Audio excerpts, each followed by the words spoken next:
الحمد لله نحمده ونستعينه ونستغفره ونؤمن به ونتوكل عليه ونعوذ بالله من شرور أنفسنا ومن سيئات أعمالنا من يهده الله فلا مضل له ومن يضلل فلا هادي له وأشهد أن لا إله إلا الله وحده لا شريك له وأشهد أن محمدا عبده ورسوله صلى الله عليه وآله وسلم. أما بعد فإن خير الحديث كتاب الله وخير الهدي هدي محمد صلى الله عليه وآله وسلم وشر الأمور محدثاتها وكل محدثة بدعة وكل بدعة ضلالة وكل ضلالة في النار.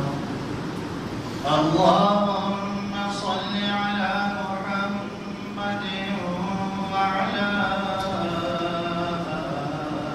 آل محمد صليت على إبراهيم وعلى آل إبراهيم إنك حميد مجيد اللهم بارك على محمد وعلى آل محمد كما باركت على إبراهيم وعلى آل إبراهيم إنك حميد مجيد أما بعد فأعوذ بالله من الشيطان الرجيم بسم الله الرحمن الرحيم وهذا كتاب أنزلناه مبارك فاتبعوه واتقوه لعلكم ترحمون.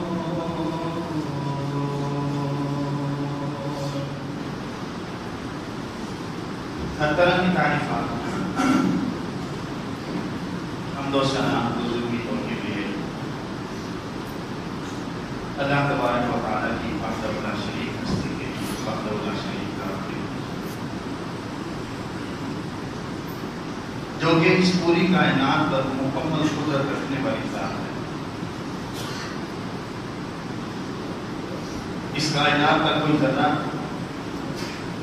کوئی چھوٹی سے چھوٹی مخلوق اور کوئی بھی وجود رکھنے والی چیز یا ذات ایسی نہیں ہے جو رب ذوالجلال کی قدرت اور طاقت سے باہر ہو.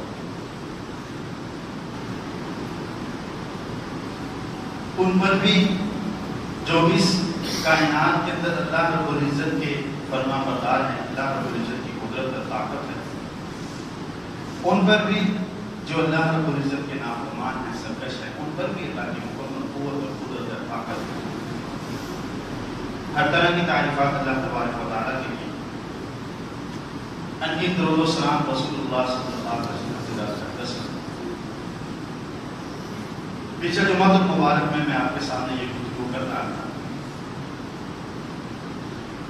کہ رسول اللہ صلی اللہ علیہ وسلم نے فرمایا کہ جب اسے قبر میں ڈالا جائے گا تو اس سے سوال کریں گے اور وہ صحیح صحیح جواب دے دے گا. تو اللہ رب العزت کی طرف سے اعلان ہوگا صدق عبدی، میرے بندے نے بالکل سچ کہا، اس کا لباس بھی جنتیوں والا دے دو، اس کو بچھونا بھی جنتیوں والا دے دو، اور جنت کی طرف سے اس کے لیے کھڑکی کھول دو. نبی علیہ السلام نے فرمایا تازہ ہوائیں اور وہاں کی مہک ماد نصیب جس سے ہم دنیا کی زندگی میں خوش ہوتے ہیں اس سے کئی لاکھ گنا بہتر. نبی علیہ السلام نے فرمایا وہ آئی اور اس تنہائی کے اندر اس کا ایک بڑا ہی خوبصورت بڑی ہی بہترین لباس کے اندر اس کا ایک ساتھی اس کے پاس بیٹھ جائے گا، اس کے ساتھ اچھی اچھی باتیں کریں گے. یہ اللہ رب العزت کی طرف سے جو اس کو انعام ملے گا اس بنیاد پر ملے گا کہ وہ کہے گا کہ میں نے اللہ کی کتاب کو پڑھا تھا، اس پر عمل کیا، اس پر میرا مکمل ایمان تھا. جب اس کے مطابق اس نے عمل کیا ہوگا تو اللہ تبارک و تعالیٰ پھر اس کے عمل کا اس کو قبر کے اندر بھی بدلا دے گا. کوئی پریشانی نہیں، کوئی گھبراہٹ نہیں، کوئی تنہائی نہیں. ورنہ قبر کا دبانا سعد بن معاذ رضی اللہ تعالیٰ نبی علیہ السلام نے فرمایا سعد بن معاذ رضی اللہ تعالیٰ جب فوت ہوئے تو منافقین نے جنازے کو پندہ دیا تو کہنے لگے کتنا ہلکا جنازہ ہے اس کا. کبھی اسی بنیاد پر آج دنیا کی زندگی میں فیصلے کرتے ہیں. وہ کتنا ہی مشرک کیوں نہ ہو، اس کے اعمال کتنے ہی خراب کیوں نہ ہو، اس کا چہرہ اس کی وفات کے وقت کھلا ہوا ہے تو ہم کہتے ہیں بڑا ہی خوش نصیب ہے، کتنا منور چہرہ. اور اگر وہ اللہ رب العزت کے ہاں نیک ہے، اللہ رب العزت کے ہاں پارسا ہے، اللہ رب العزت کے ہاں وہ متقین کی صف میں ہے، لیکن اس کا جنازہ بھاری ہے، تو ہم کہتے ہیں کہ بڑی بری روح تھی، نہ جانے کون کون سے اعمال برے لے کر کے آئے۔ منافقین نے جنازہ دیکھا تو کہتے ہیں کہ بڑا ہی ہلکا جنازہ ہے۔ نبی علیہ السلام نے فرمایا، منافقین یہ بات کہتے ہیں، فرمایا تحرک لہ العرش، سعد بن معاذ جب فوت ہوا تو اس کی روح کے استقبال میں رب ذوالجلال کا عرش بھی ہل گیا۔ فرمایا فتحت لہ ابواب السماء، رب ذوالجلال نے جنت کے سارے دروازوں کو کھولنے کا حکم دے دیا، فرشتوں سے کہا سارے دروازے کھول دو، میرے بڑے ہی پیارے بندے سعد بن معاذ کی روح آسمانوں کی طرف آ رہی ہے، میرے پاس آ رہی ہے۔ آسمان کے سارے دروازے کھول دیے۔ وَشَهِدَ لَهُ سَبْعُونَ أَلْفًا مِنَ الْمَلَائِكَةِ، فرمایا سعد تیرے جنازے کے اندر رب ذوالجلال نے آسمانوں سے 70,000 فرشتے بھیجے تھے جو تیرا جنازہ پڑھنے کے لیے آئے۔ اور جب دنیا کی زندگی میں سعد تھا تو سعد نے بنو قریظہ کے متعلق جو فیصلہ کیا، نبی علیہ السلام نے فرمایا سعد جو تو نے فیصلہ کیا ہے رب ذوالجلال نے عرش پر بھی یہی فیصلہ کیا۔ لیکن ان 4 فضیلتوں کے باوجود نبی علیہ السلام سعد بن معاذ رضی اللہ عنہ کو قبر میں اتارتے ہیں۔ قبر میں اتارا تو قبر آپس میں جڑ گئی، درمیان میں جو فاصلہ ہوتا ہے ختم ہو گیا، ادھر کی پستیاں ادھر اور ادھر کی پستیاں ادھر بالکل ایک جیسی مٹی آپس میں مل جاتی ہے۔ نبی علیہ السلام سعد رضی اللہ عنہ کی قبر پر بیٹھے ہوئے ہیں، رب ذوالجلال کی تسبیح بیان کر رہے ہیں، رب ذوالجلال کی کبریائی بیان کر رہے ہیں۔ صحابہ رضوان اجمعین نے کہا یا رسول اللہ آج تک کبھی آپ نے ایسا کیا، لیکن آج آپ نے یہ عمل کیوں کیا؟ نبی علیہ السلام نے فرمایا سعد نے ایک مرتبہ استنجا کرتے ہوئے پیشاب کی چھینٹوں سے اپنے آپ کو محفوظ نہیں رکھا تھا۔ اس کی فضیلت ساری کی ساری ایک جگہ، لیکن اس ایک مرتبہ کی بد احتیاطی کی وجہ سے سعد جب قبر میں گیا تو قبر آپس میں جڑ گئی۔ پھر میں نے رب ذوالجلال کی تسبیح بیان کی، رب ذوالجلال کی کبریائی بیان کی، رب ذوالجلال کی عظمت و جلال کا ذکر کیا تو رب ذوالجلال نے قبر کو کشادہ کیا۔ یہ ہے قبر کا ذوق، اس کی طاقت۔ لیکن نبی علیہ السلام نے فرمایا اللہ رب العزت کا یہ مومن بندہ جب قبر میں صحیح سوالوں کا جواب دے دے گا، قبر اس کے لیے طاقت دینے کا کشادہ ہو جائے گا۔ هذا يوم يرفع الصادقين صدقهم لهم جنات تجري من تحتها الانهار رضي الله عنهم ورضوا عنه۔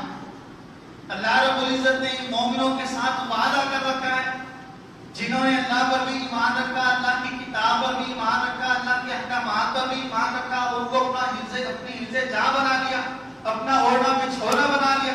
هذا يوم يرفع الصادقين صدقهم، قبر نے بھی ان کو ان کے سچ نے فائدہ دیا ہے، کل قیامت کے دن بھی ان کو ان کے سچ نے فائدہ دینا ہے۔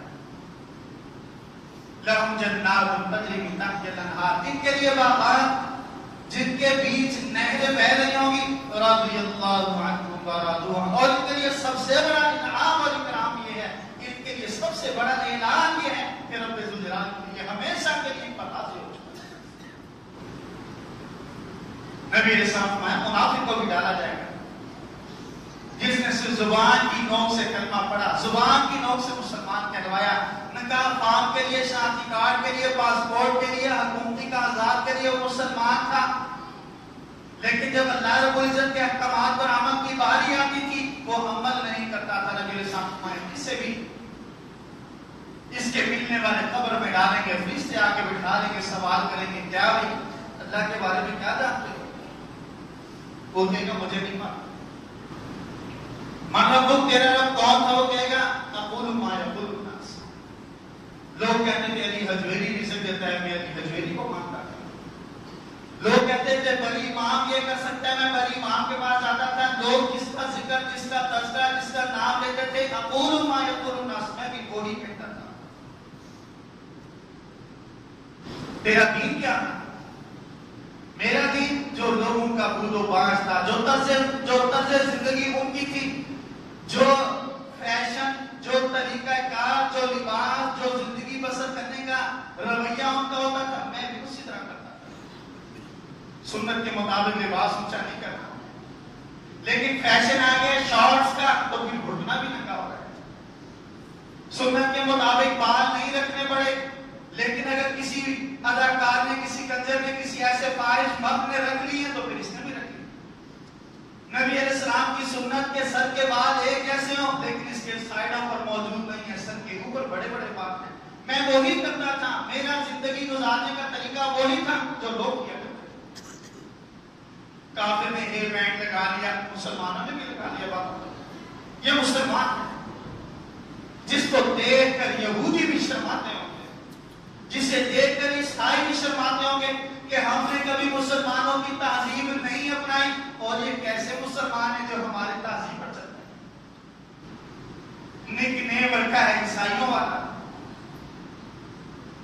لباس ہے عیسائیوں والا، سر کے بالوں کی کٹنگ عیسائیوں والی، اور ہر فیشن جوتے سے لے کر سر کے بالوں تک سارے کا سارا ہندوانہ کافرانہ تہذیب کے اندر رنگا ہوا۔ ماں دینوں کا تیرا دین کیا تھا؟ کس طرح تو زندگی بسر کر کے آیا؟ تیرا منہج کیا تھا؟ تیرا وہ زندگی بسر کرنے کا طریقہ کیا تھا؟ اقول ما افعل ما يفعل الناس، لوگ جو کرتے تھے میں بھی ویسے کرتا تھا۔ نبی علیہ السلام نے فرمایا رب ذوالجلال کے فرشتے بھی میرے بارے میں سوال کریں گے، جو شخص تمہارے بیچ رسول بن کر آئے اس کے بارے میں کیا جانتا ہے؟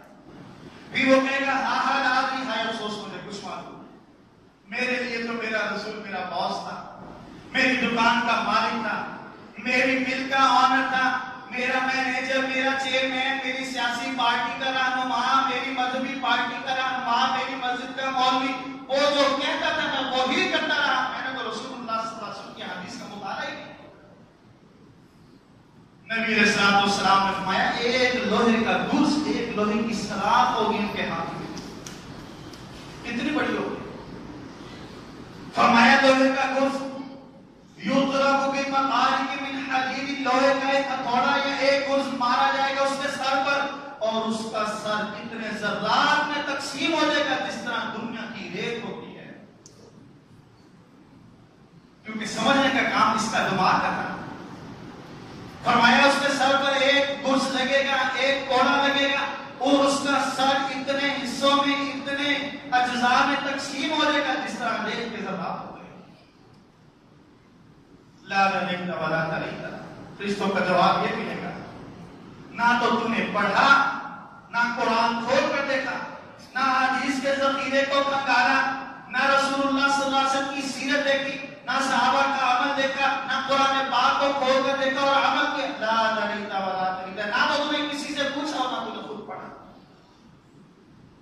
رب ذوالجلال کی طرف سے اعلان، میرے بندہ نہیں رب ذوالجلال یہاں تو اس کو بندہ نہیں کہے گا، میں کہا اس نے جھوٹ بولا ہے،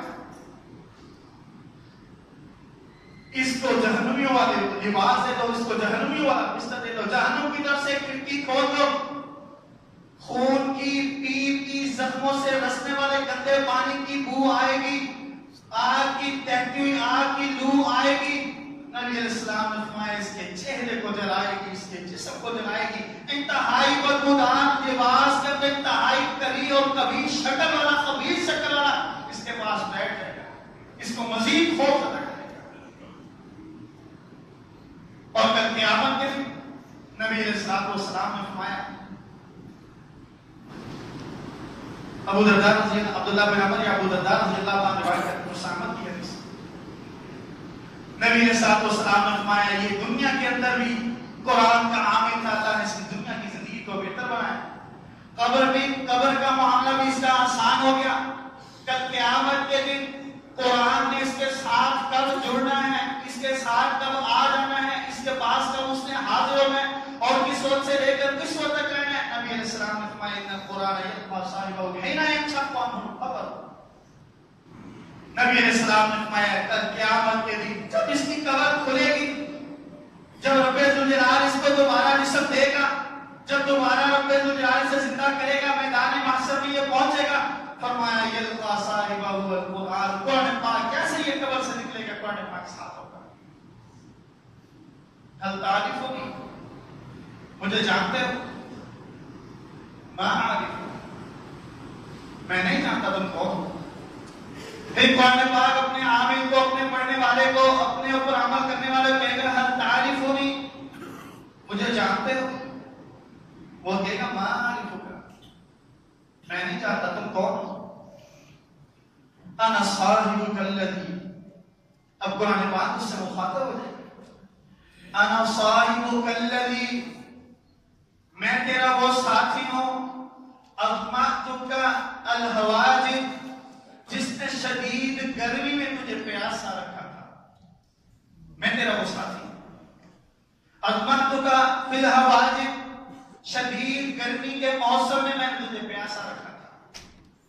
وَأَسْهَرْتُ لَيْلَكَ، اور جب لوگ سو رہے ہوتے تھے میں تجھے بیدار رکھتا تھا، تجھے سونے نہیں دیتا. اب اس کے ساتھ ساتھ نبی اسلام فرمایا چل رہا ہے. رب ذوالجلال کے پاس ہر بندے نے آنا ہے، اکیلے اکیلے آنا ہے. لیسا بینہ و بینہ ترجمان، رب ذوالجلال اس کے بندے کے درمیان وہ منافق ہو، کافر ہو، مومن ہو، مسلمان ہو، وہ اللہ رب العزت کا بندہ ہے، اللہ کے سامنے آئے گا. لیسا بینہ و بینہ ترجمان، اللہ کے بندے اور اللہ کے درمیان کوئی ترجمانی کرنے والا نہیں ہوگا. عدالت میں وکیل بولتا ہے، یہ عدالت میں وکیل کو کوئی ٹپ دیتا ہے، عدالت خاموش کروا دیتی ہے. اور اگر وہ مناسب سمجھے جج اسے کہتا ہے دیوار کی طرف منہ کر کے کھڑے ہو جاؤ، توہین عدالت ہے، اجازت کے بغیر بولے ہو.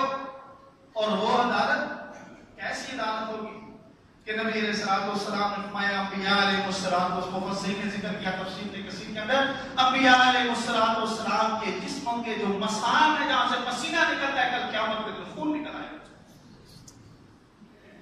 اتنی دہشت ہے، اتنا خوف ہے. آدم سے لے کر آخری بندے تک دنیا کی جو زندگی گزری ہے، ہر بندے کا، ہر جن کا، ہر شیطان کا رب ذوالجلال نے حساب و کتاب کرنا ہے. مقدار 50,000 سنہ، 50,000 برس کا دن ہے. ہر بندے نے آنا ہے رب ذوالجلال کے سامنے. رب ذوالجلال کے سامنے کھڑے کر رہے ہیں. جوانی کی تھی کہاں گزاری، زندگی کی تھی کہاں گزار کے آئے ہیں، جوانی کہاں گزاری، مال کیسے کمایا، کہاں خرچ کیا. جو واعظ و نصیحت، جو کانفرنس، جو دروس، جو خطبات تو سنتا رہا، اس پر تیرا عمل کتنا. آج ہم دروس کے بڑے شوقین، ہر نماز میں درس ہو، جو بھی مولانا صاحب مل کے درس کروا دیں. کل قیامت کے نبی علیہ السلام کے صحابہ رضوان مجمعین کہتے ہیں ہم نبی علیہ السلام کے سامنے بیٹھے رہتے تھے، خاموش، طویل خاموشی، کأنَّ عَلَىٰ رُءُوسِنَا الطَّيْرُ، گویا کہ ہمارے سروں پر پرندے بیٹھے ہوئے ہیں. اگر ہم نے رسول اللہ صلی اللہ علیہ وسلم سے بات کی، کچھ پوچھا تو وہ پرندے اڑ جائیں گے. نبی علیہ السلام کی حدیث کا مجموعہ، نبی علیہ السلام کی زندگی کے 23 برس نبوت کے، نبی علیہ السلام کے منہ مبارک سے نکلے ہوئے صحیح حدیث کا مجموعہ 23 برس پر تقسیم کریں تو روز کی 4 یا 5 حدیث پڑھتے ہیں. لیکن جنہوں نے وہ ایک حدیث سن لی پھر اس کے اوپر ڈٹ گئے، ایک حدیث سن لی پھر زندگی بدل گئی. ایک حدیث سنی ہے، اس کو اپنا حفظ جان بنا لیا، اسی پر عمل کرتے کرتے موت آ گئی ہے.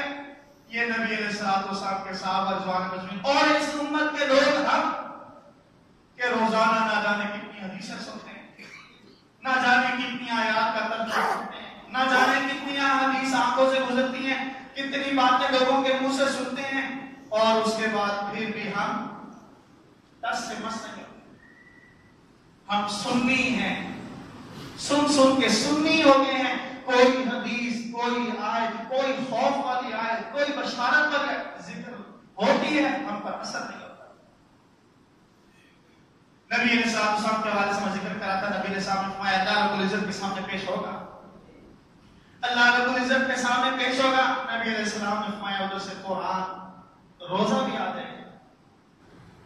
یجیء القرآن یوم القیامہ، کل قیامت کا دن ہوگا. وہ سید خدری رضی اللہ عنہ روایت کرتے ہیں مسلم احمد کی حدیث، نبی علیہ السلام نے فرمایا کل قیامت کا دن ہوگا، بندہ رب ذوالجلال کے سامنے آئے گا اور روزہ بھی آ جائے گا، قرآن پاک بھی آ جائے گا. معلوم ہے نا کہ یہ ہمارا عمل کرنے والا تھا، معلوم ہے یہ ہماری عزت کرنے والا تھا، یہ ہمارا ادب کرتا تھا، یہ ہماری توقیر کیا کرتا تھا، یہ ہمارے قواعد و ضوابط کا احترام کرتا تھا، اس نے ہمیں سمجھا تھا، ہمارے مرتبے کو سمجھا تھا، اس کے مطابق بھی اس نے ہمیں ٹریٹ بھی کیا تھا۔ رب ذوالجلال سے ہوتا کہ اے اللہ، یا رب، اے میرے رب، انی منعتہ الشہوات، انی منعتہ من الطعام والشہوات بالنہار۔ یا اللہ، دن کا وقت تھا، گرمی کا موسم، سارے لوگ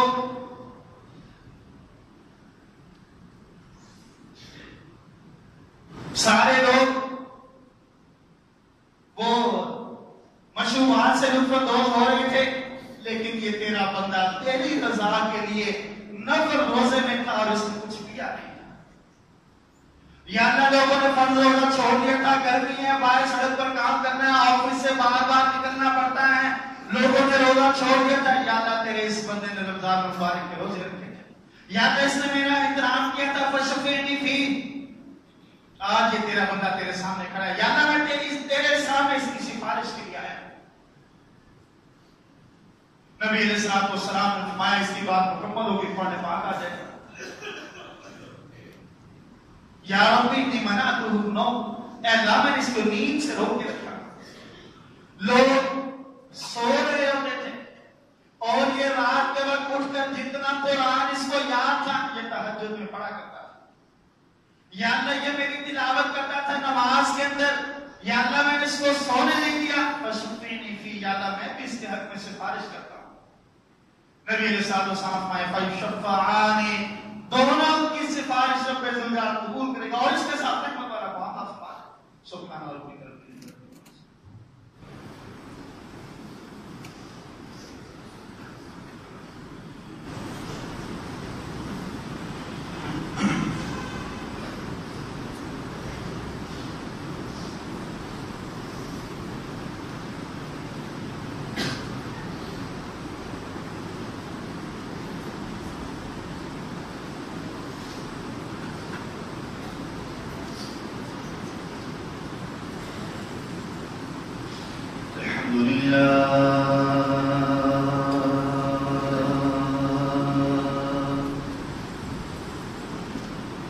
الحمد لله نحمده ونستعينه ونستغفره ونعوذ بالله من شرور أنفسنا ومن سيئات أعمالنا،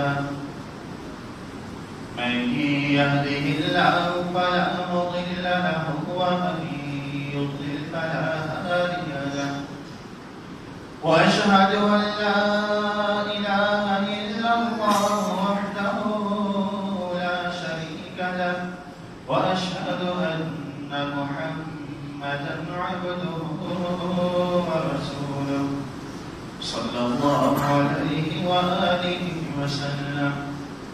أما بعد فإن خير الحديث كتاب الله، وخير الهدي هدي محمد صلى الله عليه وآله وسلم، وشر الأمور محدثاتها، وكل محدثة بدعة، وكل بدعة ضلالة، وكل ضلالة في النار. اللهم صل على محمد وعلى آل محمد كما صليت على إبراهيم وعلى آل إبراهيم إنك حميد مجيد. اللهم بارك على محمد وعلى آل محمد كما باركت على إبراهيم وعلى آل إبراهيم إنك حميد مجيد. أما بعد فأعوذ بالله من الشيطان الرجيم. بسم الله وَهَذَا كِتَابٌ أَنزَلْنَاهُ مُبَارَكٌ فَاتَّبِعُوهُ وَاتَّقُوا لَعَلَّكُمْ تُرْحَمُونَ۔ سورۃ الانعام کی آیت نمبر 155۔ اللہ رب العزت نے فرمایا یہ کتاب ہم نے تمہارے لیے نازل کی ہے، هَذَا كِتَابٌ أَنزَلْنَاهُ مُبَارَكٌ، یہ کتاب ہم نے نازل کی ہے بڑی بابرکت کتاب۔ فَاتَّبِعُوهُ، اب اس کی برکت لینا چاہتے ہو تو تمہیں پھر اس کی پیروی کرنی پڑے گی۔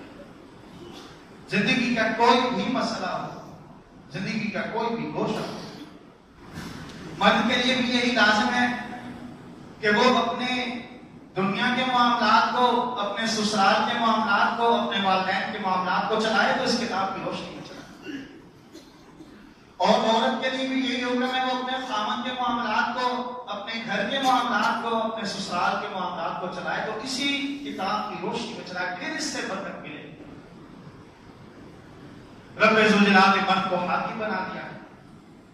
اب اگر عورت کہے کہ میں گھر کی حاکم بننا چاہتی ہوں، نبی علیہ السلام نے فرمایا وہ قوم صحیح بخاری میں فرمایا وہ قوم کبھی فلاح نہیں پا سکتی جو اپنا حکمران، اپنا سربراہ، اپنا لیڈر ایک عورت کو بنا دیتی۔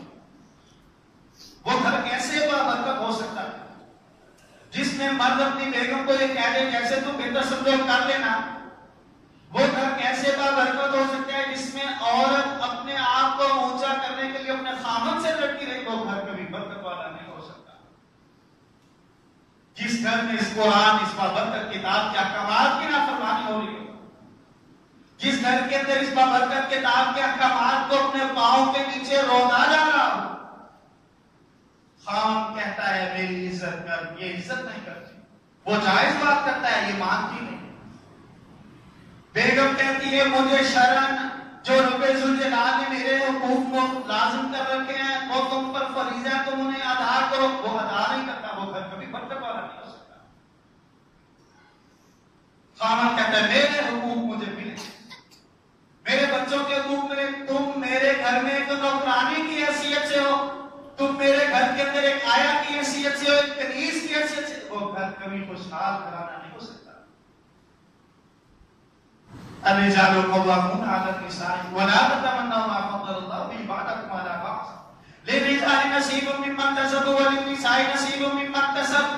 عورتوں کو کہہ دیا جو رب ذوالجلال نے تمہیں حقوق دے دیے ان کے اندر اندر رہنا ہے، اس سے آگے نہیں نکلنا، اس دائرے سے باہر نہیں نکلنا، اور اس کے لیے تو رب ذوالجلال نے جنت کا حصول آسانی بڑا کر دیا۔ فرمایا 5 وقت کی نماز ادا کرتی ہے، اپنے رب کے حقوق ادا کرتی ہے، توحید پر قائم ہے، سنت پر قائم ہے، 5 وقت کی نماز ادا کرتی ہے، اپنے خاوند کے شرعی مطالبات کو، شرعی فرائض کو ادا کرتی ہے، جو وہ کہتا ہے اگر قانون قرآن اور سنت کے مطابق ہے تو وہ کرتی ہے، نہیں ہے تو نہیں کرتی۔ نبی علیہ السلام نے فرمایا موت ہوتی ہے، مرتی ہے، اس کی روح نکلتی ہے، جنت کے راز کو دروازے رب ذوالجلال کھول دیتا ہے۔ اب یہ لڑتی رہتی ہے، وہ بیچارہ دفتر سے آتا ہے تو بھی اس سے پریشان، دفتر جا رہا ہے تو بھی پریشان۔ رب ذوالجلال کے احکامات سنتی ضرور ہے، یہ بھی سنتا ضرور ہے، لیکن اس پر اتنی دیر کے لیے اثر ہوتا ہے کہ جس دوران حدیث سن رہا ہے، قرآن سن رہا ہے، اس کا دل نرم ہوتا ہے، گھر جاتا ہے شیطان پھر پٹی پڑھا دیتا ہے۔ تو اس کو کیا سمجھتا ہے؟ تیری دولت، تیری شہرت، تیرا پیسہ، اس جیسی کئی تیرے اوپر بنتی ہیں، اور اس کو شیطان یہ کہتا ہے کہ تو اس کے متھے لگ گئی ہے، یہ تیرے متھے لگ گیا ہے، تیرے سے تجھے تو بڑے بڑے اعلیٰ رشتے ملتے تھے، تیرے والد نے تجھے کہاں چھوڑ دیا، اس کو دیکھ اور اپنے آپ کو دیکھ۔ رسی کھینچتی چلی جاتی ہے دونوں طرف سے، شیطان دونوں کو پٹی پڑھا رہا ہے، کیوں؟ دونوں قرآن کے اصول پر نہیں ہیں، قرآن کی بابرکت کتاب کے برکت والے حصول، برکت کے حصول کے لیے تیار نہیں ہے، پھر گھر ٹوٹ جاتا ہے۔ نبی علیہ السلام نے فرمایا، عبداللہ بن عمر رضی اللہ تعالیٰ روایت کرتے ہیں کل قیامت کے دن قرآن پاک آئے گا، رب ذوالجلال کے سامنے اپنے عمل کرنے والے کو لے کر آئے گا۔ ترمذی شریف کی حدیث، نبی علیہ السلام نے فرمایا کہے گا یا رب، اے میرے رب، حلی اپنے اس بندے کو عزت بخش، اس کو عزت والا لباس دے. نبی علیہ السلام فرمایا یلبس تاج الکرامہ، رب ذوالجلال اس بندے کے سر پر عزت کا تاج رکھ دے گا. کام پھر وہ کہے گا ربی زدو، یا اللہ تم نے اس کو عزت والا تاج تو بنا دیا کہ ساری مخلوقات کے اندر یہ ممتاز تو ہو گیا ہے. ربی زدو، یا اللہ اس کی عزت میں اضافہ فرما. فیول کا سلحلۃ الکرامہ، نبی علیہ السلام نے فرمایا رب ذوالجلال سب سے عمدہ، سب سے نفیس، سب سے قیمتی لباس اس کو پہنا دے گا.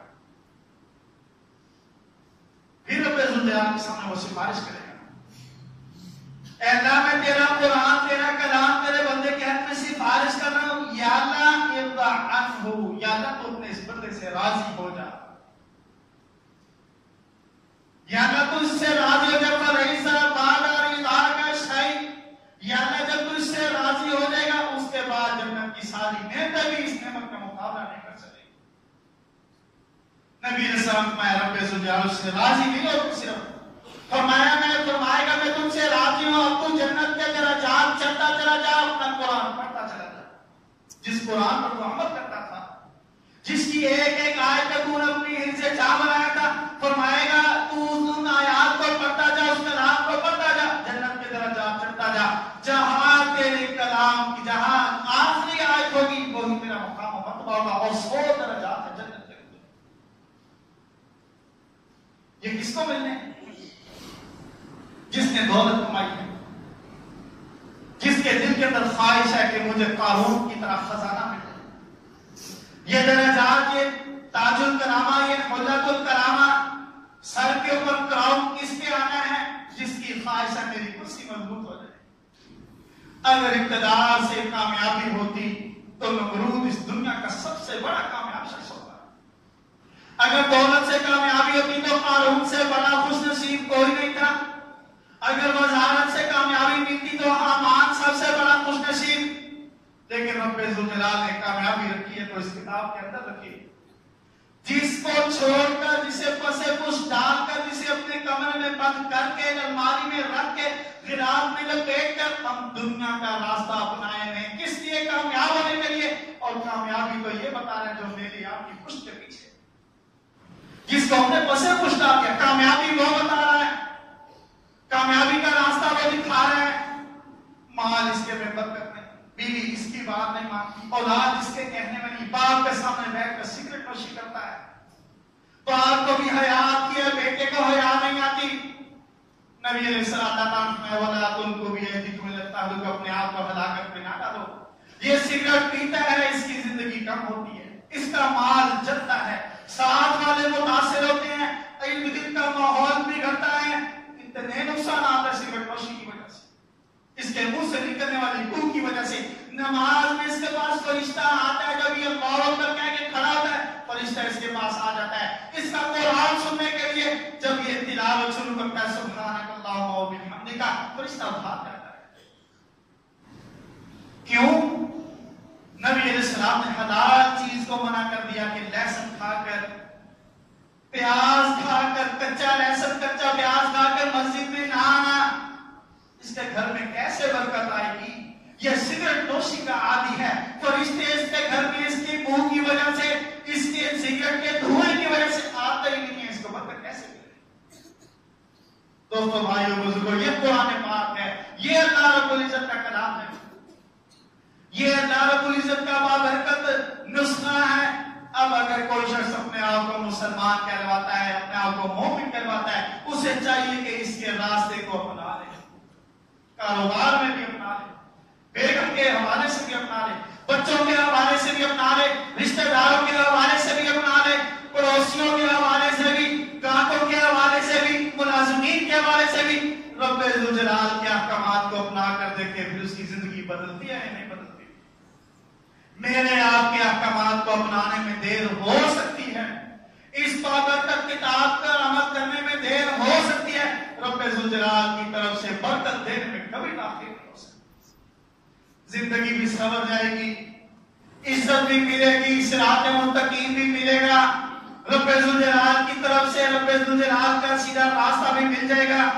رب ذوالجلال اس کے رزق میں برکت بھی دے دے گا، اس کی رزق کی فراوانی بھی ہو جائے گی. مرنے کے بعد قبر میں اس کو بہترین ساتھی بھی مل جائے گا, بہترین عزت بھی ملے گی, اس کے لیے جنت کے دروازے کھلیں گے, جنتی لباس ملے گا, جنت کی خوشبو آئے گی. کل قیامت کے دن رب ذوالجلال کے سامنے پیش ہوگا, حساب و کتاب سے اس کو اس کا قرآن محفوظ کر لے گا. ساری زندگی اس نے قرآن کو چھوڑا نہیں, قرآن پاک کی مشکل لمحات میں کبھی اس کو چھوڑے گا. ہم میں سے کتنے ہیں جنہوں نے اس کتاب کے لیے اپنی اولاد کو ڈالا ہے؟ اوروں پر کتنے پاک بزنس مین ہے تو اس نے ابھی سے سوچ رکھا ہے کہ یہ بزنس والا کام میں نہیں کر سکا, اپنے بیٹے کو اس لائن میں لگا. بہت بڑا بزنس مین بن گیا ہے, اب یہ اپنے کاروبار کو ایکسٹینڈ کرنا چاہتا ہے, بڑھانا چاہتا ہے, بڑھا نہیں سک رہا. بیٹے کو بیوروکریٹ بناؤں گا تاکہ مجھے میرے بچوں کو کاروبار میں کوئی پریشانی نہ ہو. کبھی اس نے نہیں سوچا. اور دیکھیں رب ذوالجلال نے پیچھے وہ کلام ان لوگوں کو دے دیا. دنیا میں بھی کتنی عزت ہے, آخرت میں بھی کتنی عزت ہے. نبی علیہ الصلوۃ والسلام نے فرمایا فضل العالم علی العابد کفضل القمر لیلۃ البدر علی سائر الکواکب. فرمایا آسمان پر رات کے وقت کتنے ستارے ہیں, فرمایا سارے ستارے ایک طرف ہوں اور 14ویں رات کا چاند دوسری طرف ہو, سارے ستاروں کی روشنی ماند پڑ جاتی ہے اس چاند کی روشنی کے مقابلے. فرمایا 1000 عبادت کرنے والا شیطان کو اتنا نہیں چنتا جتنا ایک دین کا عالم شیطان کو تنگ کرتا ہے, جتنا وہ چنتا ہے. یہ بھی آپ جیسے لوگ یا خدا رائے کی غلطیوں پر اپنی محفلوں کو سجایا نہ کرو. میں تو بڑا اتنا سا طالب علم علماء کی جوتوں کو سیدھا کرنا اپنے لیے فخر سمجھتا ہوں, لیکن اپنے آپ کو سمجھا رہا ہوں کہ ہم سے غلطیاں ہوتی ہیں, ہم عذر ڈھونڈتے ہیں, بہانے ڈھونڈتے ہیں, اپنے آپ کو سیف سائڈ دیتے ہیں. ان سے غلطی ہو جائے تو ان کو بھی سیف سائڈ دے دیا کرو.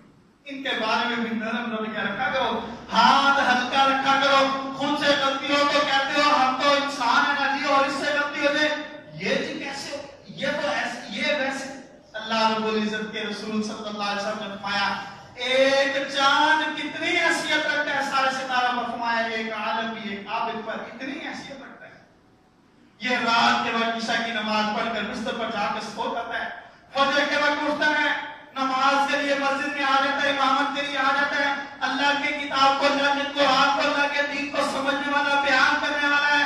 نبی علیہ السلام نے فرمایا ساری رات جس نے سو کر بسر کی ہے اور رب ذوالجلال کے فرشتوں نے اس کے نام امام میں ساری رات کے قیام کا ثواب لکھا ہے.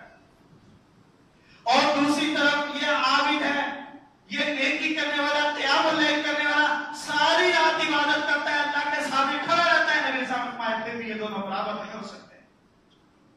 شاہد اللہ والآخری آیت بیان کر کے اپنی بات کو ختم کرتا ہوں. میں نے آپ کا زیادہ لے لیا, لیکن اس کے ساتھ ضروری نکتہ تھا اس لیے بیان کر دیا. شاہد اللہ وانہ لا الہ الا ہو, رب ذوالجلال گواہی دیتا ہے کہ دنیا میں اللہ کے علاوہ کوئی معبود نہیں, دنیا میں رب ذوالجلال کے علاوہ کوئی کارساز نہیں, دنیا میں رب ذوالجلال کے علاوہ کوئی بگڑی بنانے والا نہیں, کوئی اولاد دینے والا نہیں, دنیا میں کوئی مشکلات سے نجات دینے والا نہیں, صرف رب ذوالجلال ہے. اور اس پر کون گواہی دیتا ہے؟ اس پر رب ذوالجلال کی گواہی ہے اور فرشتوں کی گواہی ہے. تیسرے نمبر پر رب ذوالجلال نے جس طبقے کا ذکر کیا, فرمایا وَقُولُ لِلْعِلْمِ اہل علم بھی یہی گواہی دیتے ہیں. اس لیے ان کے بارے میں ذرا آنکھیں بند رکھا کرو. غلطی ہو جاتی ہے, انسانیت کے دائرے میں ہے, تمہارے جیسے آپ جیسے لوگ ہیں, غلطی ہوتی ہے, ہوگی, ہوتی رہے گی, لیکن فتویٰ بازی کی پر نہ کیا کرو. لُمُومُ العلماء مسمومۃ, علماء کی غیبت کرنا عام آدمی کی غیبت کرنے سے کئی ہزار گنا بڑا جرم ہے. میں آج آپ کے سامنے یہ کہنا تھا کہ نبی علیہ السلام نے فرمایا کہ قرآن اس کی دنیا بھی سنوارتا ہے, اس کی قبر بھی سنوارتا ہے, کل قیامت کے دن میدان محشر میں اس کو کامیاب کر دے گا. اب فیصلہ میں نے آپ نے کرنا ہے. ہم میں سے کتنے ہیں جو اس کتاب کے لیے اپنے آپ کو مختص کر چکے ہیں, یا اپنے 24 گھنٹوں میں سے کوئی ٹائم, کوئی وقت اس کے لیے مخصوص کر چکے ہیں, اور کتنے ہیں جو اس کو چھوڑ کر دنیا میں سعادت حاصل کرنا چاہتے ہیں. اللهم انصر الاسلام والمسلمين واعز الاسلام والمسلمين واذل الشرك والمشركين ودمر اعداء الدين. اللهم اجعل كلمة الاسلام العليا واجعل كلمة الكفر السفلى. يا قاضي الحاج عجل حاجاتنا وحاجات المسلمين, يا شافي الامراض لمرضانا ومرضى المسلمين. آج بعد نماز مغرب پروفیسر ڈاکٹر سید طالب الرحمان شاہ صاحب حفظہ اللہ درس قرآن و حدیث ارشاد فرمائیں گے. یہ مکان نمبر E284 جو ساتھی شرکت کرنا چاہیں یوں پھگواڑی میں جو ہماری مسجد ہے نمیرا مسجد وہاں پر نماز مغرب ادا کریں وہاں سے نبی بھائی ان کو اس مخصوص جگہ پر لے جائیں آپ ساتھیوں سے التماس ہے کہ ضرور شرکت کریں اللہ تعالیٰ مجھے آپ کو سمجھ اور